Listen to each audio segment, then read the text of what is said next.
অনেক সময় ভিডিও দেব মনে করলেও দিতে পারা যায় না, কারণ বিভিন্ন সময় বিভিন্ন কাজে অনেক জায়গায় থাকতে হয়।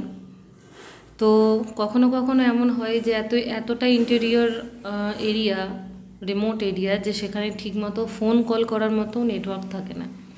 তো সেই সব জায়গা থেকে ভিডিও আপলোড করাও সম্ভব হয়ে ওঠে না, আর তার সঙ্গে ব্যস্ততা তো রয়েইছে। তো যাই হোক, আবার নিজের স্থানে ফিরে এসেছি। তাই বেশ কয়েকদিন আগে একটা কমেন্ট ছিল মহদ্দানের উপরে ভিডিও করার জন্য, এবং পরপর দুটি ক্লাস 4-এর ভিডিও দেওয়ার পর ক্লাস 3-র ভিডিও করব বলে আমি মনস্থির করেছিলাম। তো আজকে আমরা স্বামী বিবেকানন্দের মহদ্দান এই অধ্যায়টি পড়ব। কুরুক্ষেত্র যুদ্ধের অবসানে পঞ্চপাণ্ডব মিলিয়া একটি মহাযজ্ঞ করিলেন। তাহাতে দরিদ্র দিগকে নানাবিধ বহুমূল্য বস্ত্র দান করা হইল। সকলে ওই যজ্ঞের জাঁকচমক ও ঐশ্বর্য দেখিয়া চমৎকৃত হইল, আর বলিতে লাগিল, জগতে পূর্বে এরূপ যজ্ঞ করা হয় নাই। যজ্ঞ শেষে এক ক্ষুদ্রকায় নকুল আসিয়া উপস্থিত। তাহার অর্ধ শরীর হিরণ্ময়, অর্ধেক পিঙ্গল বর্ণ। সে সেই যজ্ঞভূমির মৃত্তিকায় গড়াগড়ি দিতে লাগিল। তারপর সে চারদিকের লোকদের বলিতে লাগলো, তোমরা মিথ্যাবাদী, ইহা যজ্ঞই নহে। তাহারা বলিতে লাগলো, কি তুমি বলিতেছ, ইহা যজ্ঞ নহে? তুমি কি জানো না, এই যজ্ঞে রাজভাণ্ডার নিঃশেষ করিয়া দান করা হইয়াছে। সকলে প্রচুর ধন লাভে সন্তুষ্ট চিত্ত হইয়া গিয়াছে। মানুষ ইহার মতো অদ্ভুত যজ্ঞ আর করে নাই। নকুল বলিল, শুনুন, কোনো গ্রামে এক গরিব ব্রাহ্মণ স্ত্রী, পুত্র ও পুত্রবধূ লইয়া বাস করিতেন। ধর্মোপদেশ দ্বারা লব্ধ ভিক্ষাই ছিল তাহার জীবিকা। সেই দেশে এক সময় 3 বৎসর ধরিয়া দুর্ভিক্ষ ঘটিল। দরিদ্র ব্রাহ্মণ পূর্বের চেয়ে অধিক কষ্ট পাইতে লাগিলেন। অবশেষে সেই পরিবারকে 3 দিন ধরিয়া উপবাস করিতে হইল। 4র্থ দিনে পিতা সৌভাগ্যক্রমে কিছু যবের ছাতু সংগ্রহ করিয়া তাহা 4 ভাগে ভাগ করিলেন। তাহারা ভোজনে বসিবেন, এমন সময় দরজায় ঘা পড়িল। পিতা দ্বার খুলিয়া দেখিলেন এক অতিথি দাঁড়াইয়া আছেন। পিতা বলিলেন, আসুন মহাশয়, আসুন মহাশয়, আসুন, স্বাগত স্বাগত। তারপর তিনি অতিথির সম্মুখে নিজ ভাগের খাদ্য রাখিলেন। অতিথি অতি শীঘ্র উহা নিঃশেষ করিয়া আবারও চাহিলেন। তখন পত্নী স্বামীকে বলিলেন, উহাকে এখন আমার ভাগ দিন। স্বামী কহিলেন, না, তাহা হইবে না। কিন্তু স্ত্রী জোর করিয়া নিজ খাদ্যের ভাগ অতিথিকে দিলেন। তৎক্ষণাৎ তাহা নিঃশেষ করিয়া বলিলেন, আমি এখনও ক্ষুধায় জ্বলিতেছি। তখন পুত্রবধূ তাহার ভাগও দিলেন। এইবার তাহার আহার পর্যাপ্ত হইল। অতিথি তখন তাহাদিগকে আশীর্বাদ করিয়া চলিয়া গেলেন।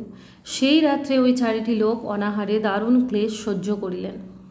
ওই ছাতুর গুঁড়া কিছু মেঝেই পড়িয়াছিল। উহার ওপর আমি যখন গড়াগড়ি দিলাম, আমার অর্ধেক শরীর সুবর্ণময়ী হইয়া গেল। আপনারা তো সকলেই দেখিতেছেন। ততবধি আমি সমুদয় জগৎ খুঁজিয়া বেড়াইতেছি। ইচ্ছা যে কোথাও এইরূপ আর একটি যজ্ঞ দেখিব, কিন্তু সেইরূপ যজ্ঞ আর একটি দেখিতে পাইলাম না। আমার শরীরের অপরার্ধও আর সুবর্ণে পরিণত হইল না।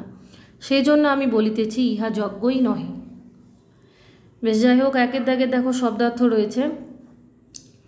শব্দার্থগুলো করে নিও। বিশেষ করে ওই পিঙ্গল বর্ণ মানে কি, আর একটা কী ছিল, দাঁড়াও, পিঙ্গল বর্ণ আর একটা কী ছিল যেন, হিরণ্ময়। হিরণ্ময় কথার অর্থ কী, পিঙ্গল বর্ণ, এগুলো করে নিও, ঠিক আছে?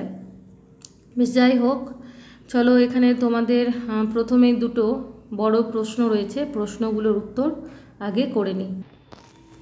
তো দেখো, 2-এর দাগের প্রথম প্রশ্ন রয়েছে, তোমরা মিথ্যাবাদী, ইহা যজ্ঞই নহে। উক্তিটির বক্তাকে সকলকে মিথ্যাবাদী বলা হয়েছে কেন? কোন যজ্ঞের কথা বলা হয়েছে? উদ্ধৃত অংশটি স্বামী বিবেকানন্দ রচিত মহদ্দান গল্প থেকে নেওয়া হয়েছে। উক্তিটির বক্তা এক ক্ষুদ্রকায় নকুল।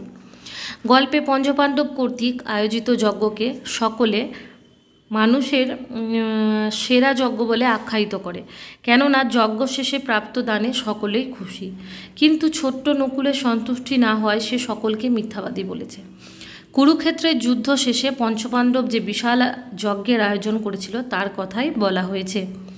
ক্ষয়ের দাগে দেখো, কিন্তু সেইরূপ যজ্ঞ আর একটিও দেখিতে পাইলাম না। এই উক্তিটির বক্তাকে, উক্তিটি কাদের বলা হয়েছে? সেইরূপ যজ্ঞ বলতে কোন যজ্ঞের কথা বলা হয়েছে? বক্তা কোথায় এ কথা বলেছেন? উদ্ধৃত অংশটি স্বামী বিবেকানন্দ রচিত মহৎ দান গল্প থেকে নেওয়া হয়েছে।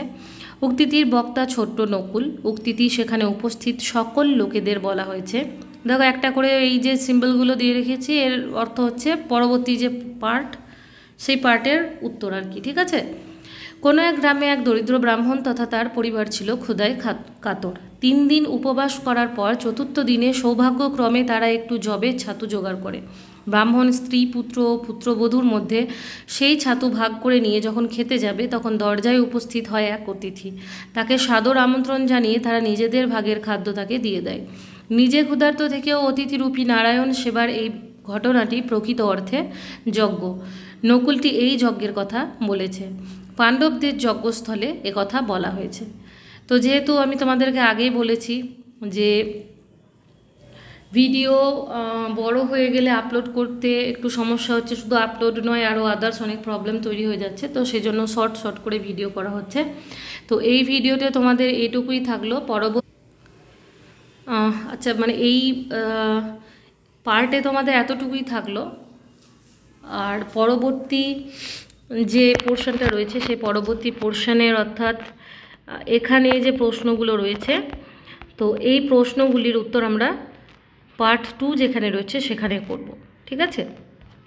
চলো ততক্ষণের মতো এই ভিডিওটায় দেখো, ভালো লাগলে একটা লাইক করো, বন্ধুদের সঙ্গে শেয়ার করো, আর কমেন্টে জানিও যে পরবর্তী ভিডিও কি লাগবে।